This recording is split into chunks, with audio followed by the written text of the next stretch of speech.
ఈరోజు పంచాంగం మరియు రాశి ఫలాలు చూద్దాం. శ్రీ పరాభవ నామ సంవత్సరం, ఉత్తరాయణం, వసంత ఋతువు, వైశాఖ మాసం, కృష్ణపక్షం, తేదీ 11 మే 2026 సోమవారం. సూర్యోదయం తెల్లవారు జామున 5:49 సూర్యాస్తమయం సాయంత్రం 6:35 తిథి నవమి మధ్యాహ్నం 3:18 వరకు, తరువాత దశమి. నక్షత్రం శతభిష రాత్రి 1:16 వరకు, తరువాత పూర్వాభాద్ర. యోగం ఇంద్ర రాత్రి 12:52 వరకు. కరణం గరజి మధ్యాహ్నం 3:18 వరకు, తరువాత వనిజ.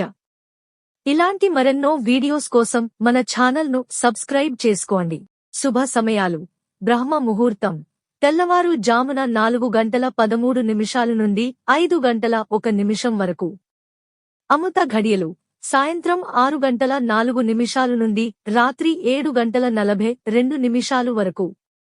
అభిజిత్ ముహూర్తం ఉదయం 11:47 నుండి మధ్యాహ్నం 12:38 వరకు. అశుభ సమయాలు వర్జ్యం ఉదయం 8:13 నుండి 9:52 వరకు. దుర్ముహూర్తం మధ్యాహ్నం 12:38 నుండి 1:29 వరకు. రాహుకాలం ఉదయం 7:25 నుండి 9:01 వరకు. యమగండం ఉదయం 10:36 నుండి మధ్యాహ్నం 12:12 వరకు. గుళిక కాలం మధ్యాహ్నం 1:48 నుండి 3:24 వరకు. ఈ రోజు పుట్టినరోజు లేదా పెళ్లిరోజు జరుపుకుంటున్న ప్రతి ఒక్కరిపై మహాశివుని ఆశీస్సులు ఎల్లప్పుడూ ఉండాలని, వారు సుఖసంతోషాలతో జీవించాలని హృదయపూర్వకంగా కోరుకుంటున్నాను. ఈరోజు రాశి ఫలాలు ఎలా ఉన్నాయో తెలుసుకుందాం. మేషరాశి ఉద్యోగంలో కొత్త బాధ్యతలు రావచ్చు. కుటుంబ సభ్యుల నుండి మద్దతు మరియు ప్రోత్సాహం లభిస్తుంది. వృషభరాశి వ్యాపారంలో మితమైన లాభాలు ఉంటాయి. ఆరోగ్యంపై కొంత శ్రద్ధ అవసరం. మిథున రాశి ప్రయాణాలకు అనుకూల సమయం. విద్యార్థులకు మంచి ఫలితాలు కనిపిస్తాయి. కర్కాటక రాశి ఆర్థిక లాభాలు పొందే అవకాశం ఉంది. పాత సమస్యలు పరిష్కారమయ్యే సూచనలు ఉన్నాయి. సింహరాశి అధికారులతో జాగ్రత్తగా మాట్లాడటం మంచిది. ఖర్చులు పెరిగే అవకాశం ఉంది. కన్యరాశి ఉద్యోగ మార్పు గురించి ఆలోచించే వారికి అనుకూల సమయం. ఆరోగ్యపరంగా ఉత్సాహంగా ఉంటారు.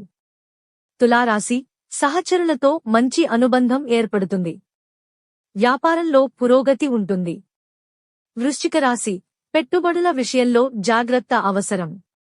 ఆధ్యాత్మిక విషయాలపై ఆసక్తి పెరుగుతుంది. ధనస్సు రాశి కొత్త పరిచయాలు ఉపయోగపడతాయి. ఉద్యోగంలో ప్రశంసలు పొందే అవకాశం ఉంది. మకర రాశి పట్టుదలతో చేసిన పనులు ఫలిస్తాయి. కుటుంబంలో చిన్న విభేదాలు వచ్చినా త్వరగా సర్దుకుంటాయి. కుంభరాశి వ్యాపారంలో కొత్త ఆలోచనలు విజయాన్ని తీసుకువస్తాయి.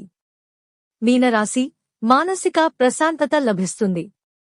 ఖర్చుల విషయంలో నియంత్రణ అవసరం. ఇవి ఈ రోజు పంచాంగం మరియు రాశి ఫలాలు. ఈ వీడియో మీకు నచ్చితే లైక్ చేయండి. వీడియోను షేర్ చేయండి. ఇంకా మన ఛానల్ని సబ్స్క్రైబ్ చేయనట్లయితే వెంటనే సబ్స్క్రైబ్ చేసుకోండి.